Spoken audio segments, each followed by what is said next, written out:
प्यारे साथियों, आप सभी का हमारे चैनल पे बहुत बहुत स्वागत है। दोस्तों, इस वीडियो के माध्यम से क्लास 10th के बच्चों के लिए गणित का 2023 का ओरिजिनल वायरल बोर्ड का पेपर लेकर के आ चुका हूं। और बच्चों, इस वीडियो के माध्यम से मैं आप सभी के समक्ष इस पूरे पेपर का A to Z solution provide करने वाला हूं।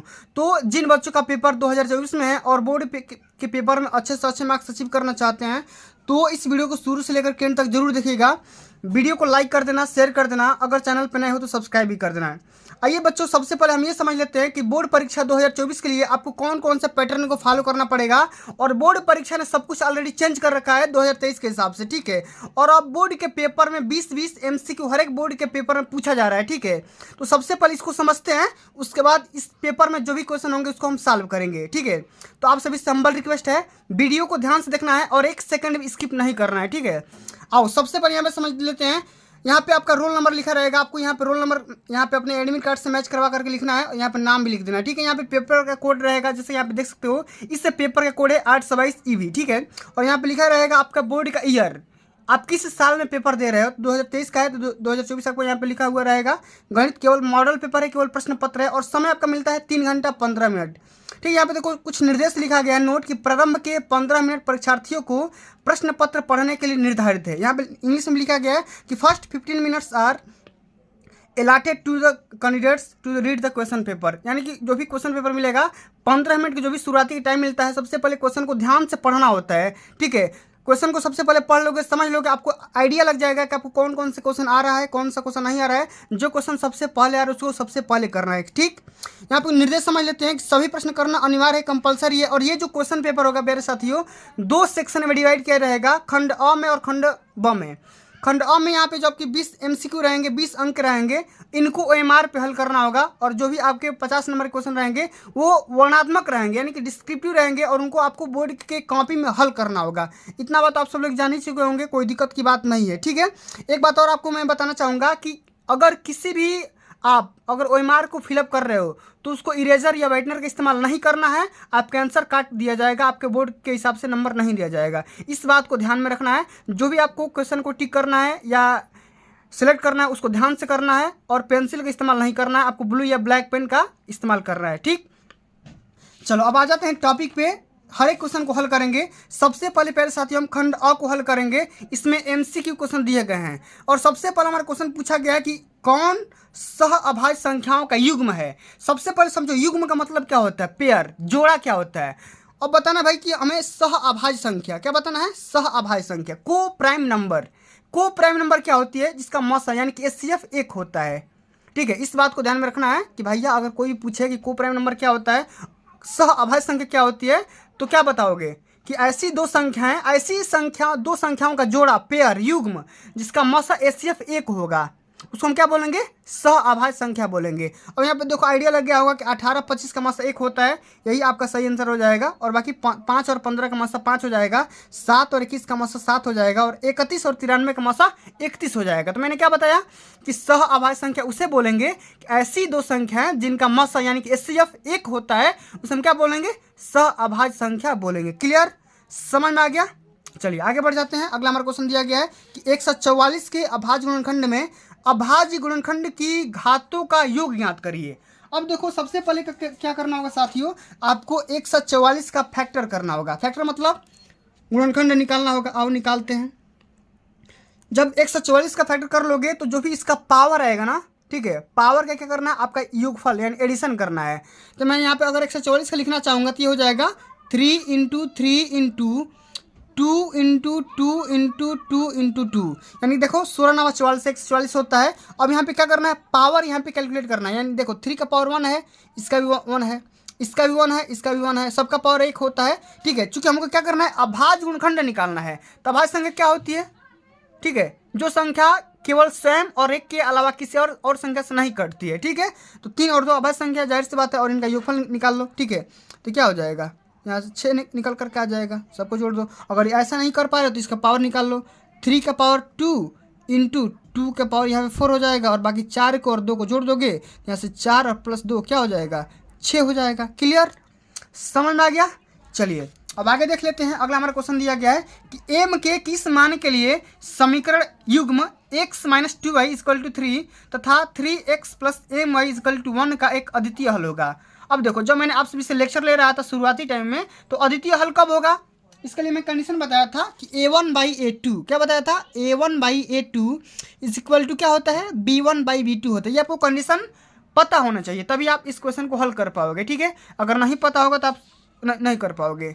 सबसे पहले देखो, किसी भी सैनिक को लड़ने के लिए उसको हथियार की आवश्यकता पड़ती है, उसी तरीके से आप सभी को क्वेश्चन को हल करने के लिए प्रतिबंध, नियम, कानून और फार्मूले की आवश्यकता पड़ती है। तो ये तो आपको याद करना पड़ेगा। ठीक है, आगे समझ में, a1/a2 इजकल टू b1/b2 होता है। तो यहाँ पे a1 का मान निकाल, x का कोफिशिएंट होता है यानी गुणांक होता है, x का कोफिशिएंट यहाँ पे 1 हो जाएगा। ठीक है, और डिवाइडेड बाई a2, ये इस इक्वेशन का ले लो तो यहाँ पे 3 हो जाएगा। ठीक है, तो 1/3 इज इक्वल टू क्या हो जाएगा, b1 मतलब 2 माइनस 2 ले लो यहाँ पे साइन के साथ लेते हैं, और b2 का मतलब यहाँ से m ले लोगे तो m ले लो यहाँ से, m बराबर क्या हो जाएगा, 3 दूना का 6, 3 गुणा कर लो तो क्या हो जाएगा, m बराबर -6। ठीक है, यही अद्वितीय हल होगा जब, कब, जब m का मान -6 होगा तब, यानी कि ऑप्शन नंबर पहला सत्य हो जाएगा। ठीक है, चलो आगे देख लेते हैं। अगला हमारा क्वेश्चन दिया गया है कि 2x plus 3y is equal to 18, और सेकंड इक्वेशन है x minus 2 is equal to 2। इसका हल बताइए। x और y की वैल्यू कैलकुलेट करनी है, कैसे करोगे आओ समझते हैं। सबसे पहला हमारा इक्वेशन दिया गया है 2x plus 3y is equal to 18 है, और अगला हमारा इक्वेशन दिया गया है x is equal to x minus 2y is equal to 2। अब देखो, इस इक्वेशन को हल करने के लिए 3 नियम बताया है मैंने। ठीक है, आप 3 नियमों में से कोई एक नियम यहाँ पे लगाओ, आपका आंसर आ जाएगा। ठीक है, यहाँ पे मैं कैलकुलेट कर दे रहा हूँ, दोनों पक्ष में 2 से गुणा करा दे रहा हूँ, तो क्या हो जाएगा, ये आपका 2 हो जाएगा, ये आपका 4 हो जाएगा, ये 4 दूना 8 हो जाएगा। ठीक है, 2 से करवा रहे हैं तो ये 4 हो जाएगा। ठीक है, अब हम क्या करेंगे, माइनस कर दो, ये माइनस हो जाएगा, ये प्लस हो जाएगा, ये माइनस हो जाएगा, ये 2x से 2x कैंसिल आउट हो जाएगा, और ये 4 3 7 1 7y हो जाएगा, और ये कितना हो जाएगा 14। ठीक है, तो y बराबर क्या हो जाएगा, y का मान यहाँ से 2 आ गया। ठीक है, और y का मान किसी भी क्वेश्चन में पुट कर दो, आपका x का मान आ जाएगा, इसमें रख दो y का मान, तो 2 दूनी के 4 और 4 2 6 आ जाएगा। ठीक है, यहाँ पर रख लो x माइनस 2 इंटू 2 बराबर 2। ठीक है, तो x बराबर क्या हो जाएगा 2 प्लस 4, तो x का मान क्या आ जाएगा, x का मान यहाँ से 6 आ जाएगा। ठीक है, तो y का मान 2 और x का मान 6, देखो x का मान 6 आना चाहिए और y का मान 2 आना चाहिए, ऑप्शन नंबर पहला में दिख रहा है। ठीक है, चलो आगे देख लेते हैं। अगला हमारा इसी टाइप का क्वेश्चन है, अनेक हल होने के लिए। अनेक हल होने का क्या संबंध है, प्रतिबंध है, मैंने क्या बताया, a1/a2 इक्वल टू b1/b2 होना चाहिए। ठीक है, अब कर लेते हैं। a1 मतलब इस क्वेश्चन, इसका x का कोफिशिएंट लो। ठीक है, तो क्या हो जाएगा 1 हो जाएगा, और बटे में a2 मतलब इस वाले का लो, 1/k हो जाएगा, बराबर क्या होगा b1 क्या हो जाएगा y का कोफिशिएंट, तो k लो। ठीक है, और b2 मतलब इसका लो y का, तो 1 हो जाएगा। अब k में k से गुणा करोगे तो k स्क्वायर बराबर 1, अब k को इधर फेंकोगे तो क्या हो जाएगा, रूट में आ जाएगा, तो √1, और k का रूट निकालोगे तो +-1 होगा। ठीक है, +- क्या हो जाएगा 1, यानी कि ऑप्शन नंबर सेकंड बिल्कुल यहाँ पर राइट आंसर हो जाएगा। ठीक है, चलो आगे देख लेते हैं। अगला हमारा क्वेश्चन दिया गया है कि यदि 1/x² - 2 इक्वल टू 1/7, तो x की वैल्यू बताइए। अब बताओ x की वैल्यू कैसे कैलकुलेट किया जाएगा, आपस में 3 गुणा कर दो तो क्या हो जाएगा 1/x² - 2 इज इक्वल टू 1/7।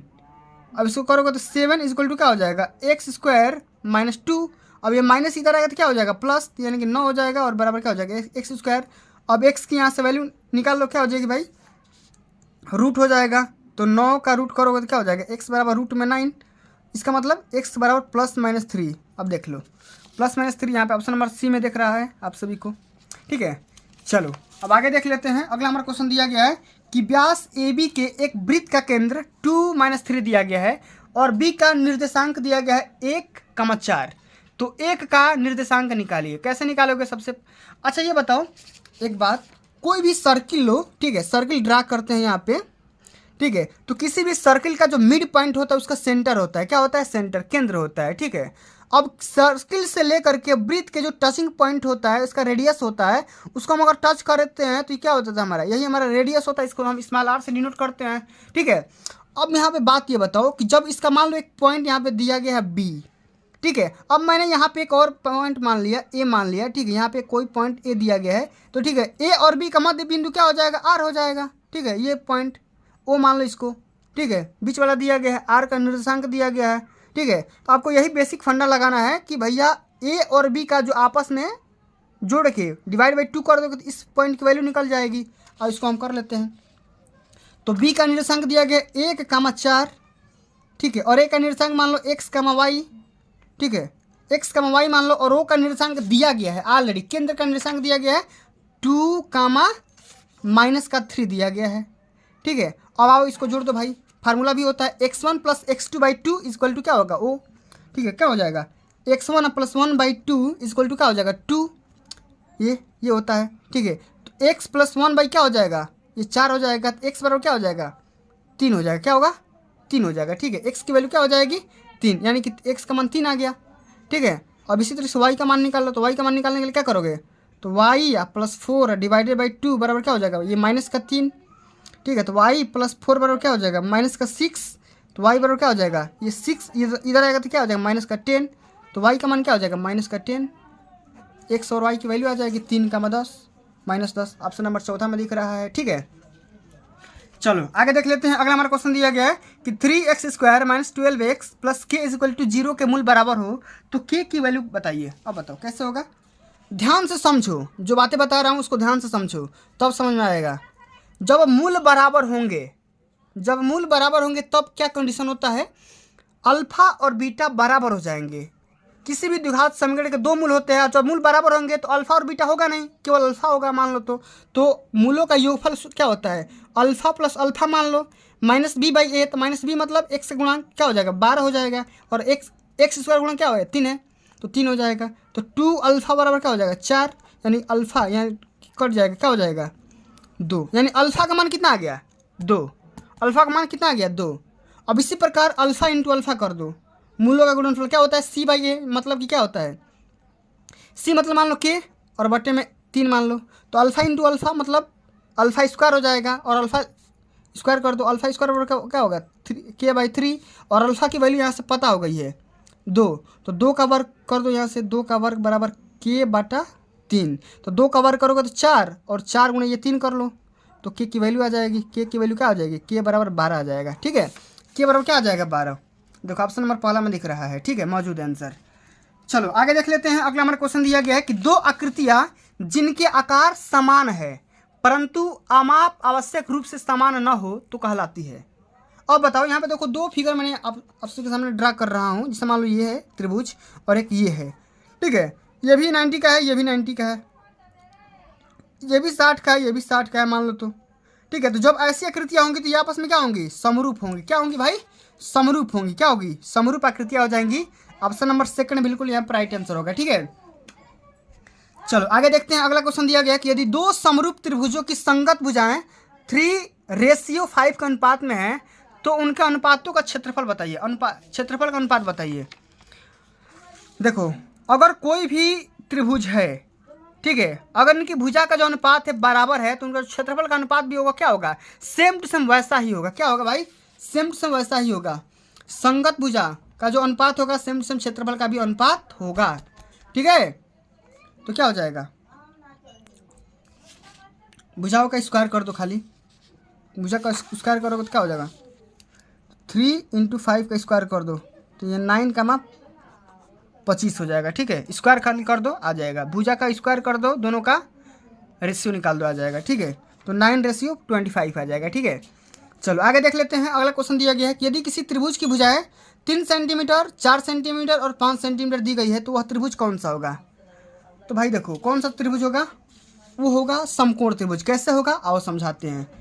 मान लो कोई भी त्रिभुज है, 3 सेंटीमीटर इसका लंब है और आधार है 4 सेंटीमीटर, तो इसका जो कर्ण होगा ऑटोमेटिक 5 सेंटीमीटर का होगा। कैसे होगा, क्योंकि समकोण त्रिभुज में एक फार्मूला होता है, कर्ण का स्क्वायर बराबर क्या होता है, कर्ण का स्क्वायर बराबर होता है लंब का स्क्वायर प्लस में आधार का स्क्वायर। ठीक है, अब लंब का स्क्वायर कर दो भाई, कर्ण का स्क्वायर करो तो 5 का स्क्वायर बराबर ये देखो 3 का स्क्वायर कर दो और प्लस में 4 का स्क्वायर कर दो तो 25 ये हो जाएगा, ये हो जाएगा 9 और प्लस 16 तो ये भी 25 हो जाएगा। ठीक है, तो 25 बराबर 25 आ जाएगा। तो ये पाइथागोरस का प्रमेय भी होता है। ठीक है, जो पाइथागोरस का प्रमेय इसे बोलते हैं।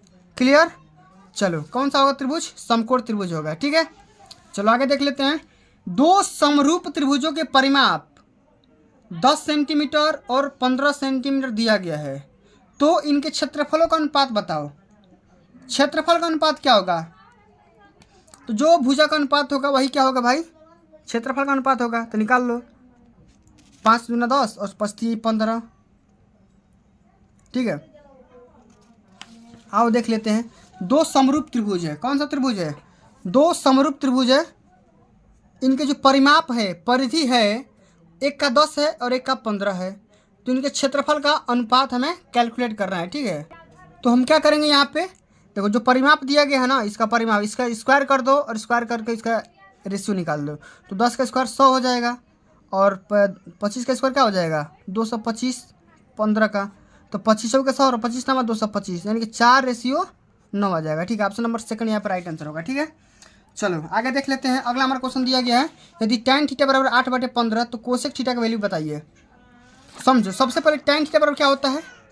tan थीटा बराबर क्या होता है? लाल बटा कक्का होता है ना, तो लंब बटे में आधार, यानी कि tan थीटा बराबर 8/15 दिया गया है, यानी कि जो इसका लंब क्या है? 8 है और आधार क्या है? 15 है। तो जाहिर सी बात है ये 17 होगा। अब कोसेक थीटा बराबर क्या होता है? फार्मूला बताओ। कोसेक थीटा बराबर फार्मूला कमेंट करो। कोसेक थीटा बराबर क्या होता है? आधार बटा लंब। क्या होता है? आधार बटा लंब हो जाएगा। क्या होगा? रुको, साइन थीटा लंब बटा में कर्ण होता है, तो कर्ण बटा लंब हो जाएगा, यानी k/l हो जाएगा। तो कर्ण क्या है? 17 और लंब क्या है? 8 हो जाएगा। 17/8 हो जाएगा, यानी कि ऑप्शन नंबर पहला ही सत्य हो जाएगा। ठीक है, चलो आगे देख लेते हैं। अगला हमारा क्वेश्चन दिया गया है, समझो ध्यान से। यदि 2 cos 3 theta is equal to 1 तो थीटा की वैल्यू बताओ। देखो ध्यान से देखो, यदि 2 into cos 3 theta is equal to 1 है, अब थीटा की वैल्यू कैसे निकाल सकते हो? निकालो। देखो cos 3 थीटा बराबर क्या हो जाएगा? ये 2 इधर है तो इधर आकर डिवाइड हो जाएगा।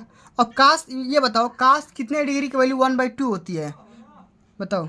cos 3 थीटा तो cos 60 डिग्री की होती है, यानी cos 60 अंश। तो ये cos से cos कैंसिल आउट हो जाएगा, तो 3 थीटा की जो वैल्यू आएगी वो 60 आ जाएगी, और 3 से यहाँ पे काट दो तो ये 20 आ जाएगा, यानी कि थीटा की जो वैल्यू आएगी 20 डिग्री हो जाएगी। क्या होगी? 20 डिग्री हो जाएगी। क्लियर? समझ में आ गया? चलो आगे देख लेते हैं। अगला हमारा क्वेश्चन दिया गया है कि दो वृत्तों की परिधियों में 3:2 का अनुपात है, तो उनके क्षेत्रफलों का अनुपात बताओ। क्षेत्रफल का अनुपात अभी मैंने जस्ट बताया था, जो परिधि है यानी कि परिमाप है। ठीक है, इसका क्या करो? स्क्वायर कर दो। आओ करते हैं भाई। परिधि का मतलब क्या होता है? 2πr। ठीक है, तो 2πr मतलब r1 मान लो इसको, तो 3 दिया गया है, और 2πr2 का मान यहाँ पे क्या दिया गया है? 2 दिया गया है। अब बताओ, तो क्षेत्रफल क्या होता है? πr² होता है ना, तो πr² यानी कि πr1² और πr2² कर दो। ठीक है, तो r1/r2 हो जाएगा कि नहीं? r1/r2 हो जाएगा, तो r1/r2 का स्क्वायर कर दो, यही रेशियो निकल जाएगा एरिया का। और यहाँ से r1/r2 यहाँ से निकल जाएगा 3:2। यहाँ पे आओ 3:2 रख दो, इसका स्क्वायर कर दो, तो 9:4 आ जाएगा। क्या आ जाएगा? 9:4, यानी कि ऑप्शन नंबर 4 यहाँ पे राइट आंसर होगा। ठीक है, चलो आगे देखते हैं। अगला क्वेश्चन दिया गया है कि यदि एक समान त्रिज्या r के दो अर्धगोलों को उनके आधारों से जोड़ा जाता है। आधार मतलब बेस। आधार का मतलब क्या होता है? बेस। ठीक है, तो इस नए बने ठोस का वक्र पृष्ठीय क्षेत्रफल बताओ। ध्यान से देखो, अर्धगोला का मतलब देखो, यहाँ पे एक, यहाँ पे अर्धगोला में बना दे रहा हूँ आप लोगों के लिए। एक ये अर्धगोला है और एक अर्धगोला है। ठीक है, इस दोनों को आपस में कंबाइन करा दो, जोड़ दो, तो क्या होगा? इस अर्धगोला का जो रेडियस है r है। ठीक है, क्या है? r है। इसका रेडियस क्या है? ठीक है, त्रिज्या मतलब यहाँ से लेकर के यहाँ तक त्रिज्या r है, और इसका भी r है। तो जब दोनों को जोड़ोगे तो त्रिज्या क्या हो जाएगी? त्रिज्या क्या होगी? ध्यान से देखो, इसकी त्रिज्या क्या है? r है, तो इसकी भी त्रिज्या r है। तो दोनों के अगर हम मिलाएंगे भी तो उसकी भी त्रिज्या r ही तो होगी। ठीक है, आपस में जब मिलाओगे तो दोनों की त्रिज्या r होगी, इसमें कोई शक की बात नहीं है। यहाँ पे देखो, एक नया त्रिभुज बनेगा और इसकी भी त्रिज्या क्या होगी? r हो जाएगी। जब r हो जाएगी तो ये वृत्त का मान लो रेडियस है, इसकी त्रिज्या है, और इसका वक्र पृष्ठ निकालोगे तो क्या हो जाएगा? 4πr² होता है। क्या होता है? 4πr² होता है। क्या होगा? 4πr² हो जाएगा। ठीक है, चलो आगे देख लेते हैं। निम्नलिखित में से कौन केंद्रीय प्रवृत्ति की माप नहीं है? तो ये मानक विचलन हो जाएगा, ये केंद्रीय प्रवृत्ति की माप नहीं है। ठीक है, अगला हमारा क्वेश्चन दिया गया है कि 1 से 9 तक की प्रकृत संख्याओं का समांतर माध्य निकालिए। तो समांतर माध्य निकालने का एक फार्मूला होता है n+1/2। तो n मतलब लास्ट वाला डिजिट नंबर, यानी कि 9 + 1/2 यानी कि 10/2 बराबर क्या हो जाएगा 5। तो 5 हो जाएगा यहाँ पे। ठीक है, अब अगला हमारा क्वेश्चन दिया गया कि यदि किसी बारंबारता बंटन की माध्यिका 16 और माध्य 15 दिया गया तो उसका बहुलक निकालिए। तो बहुलक एक फार्मूला होता है, बहुत बेसिक फार्मूला है। बहुलक बराबर होता है 3 गुणे माध्यिका, क्या होता है फार्मूला याद रखिएगा, 3 गुणे माध्यिका माइनस 2 गुणे माध्य होता है। ये बहुत ही फेमस फार्मूला है, इसको याद रखिएगा, बोर्ड के पेपर में हर साल पूछा जाता है। ठीक है, किसी बहुलक निकालने के लिए ये फार्मूला याद रखिएगा कि बहुलक बराबर क्या होता है 3 गुणे माध्यिका माइनस 2 गुणे माध्य होता है। अब हमें क्या पूछा गया है, बहुलक निकालना है और निकालते हैं। बहुलक बराबर क्या हो जाएगा 3 गुणे माध्यिका कितना दिया गया, माध्यिका देखो माध्यिका 16 दिया गया है, 16 यहाँ पर रख दो, माइनस 2 गुणे माध्य मतलब माध्य कितना दिया गया है 15 दिया गया है, और रख देते हैं। तो 16 थी 48 और 15 दूना 30, 48 में से 15 घटाओगे 18 आ जाएगा। ठीक है, यानी कि बहुलक का मान कितना आ गया 18। ठीक है, चलो आगे देख लेते हैं। अगला हमारा जो कि अंतिम नंबर क्वेश्चन है कि प्रथम 10 प्राकृतिक संख्याओं की माध्यिका निकालिए। प्राकृतिक संख्या मतलब नेचुरल नंबर। अब मैंने अभी बताया था नेचुरल नंबर की माध्यिका क्या होती है n + 1/2 होती है ना। n मतलब 10 लास्ट वाला डिजिट नंबर। ठीक है, तो n + 1/2 यानी 10 + 1/2 11/2 यानी कि 5.5 हो जाएगा, यानी 5.5 हो जाएगा। ठीक है, तो प्यारे साथियों आज के लिए बस इतना ही। अगर ये वीडियो आप सभी को अच्छी लगी होगी, हेल्पफुल लगी होगी तो वीडियो को लाइक कर देना, शेयर कर देना, अगर चैनल पर ना हो तो सब्सक्राइब कर देना। मिलते हैं अगली वीडियो में, तब तक के लिए जय हिंद, जय भारत, वंदे मातरम।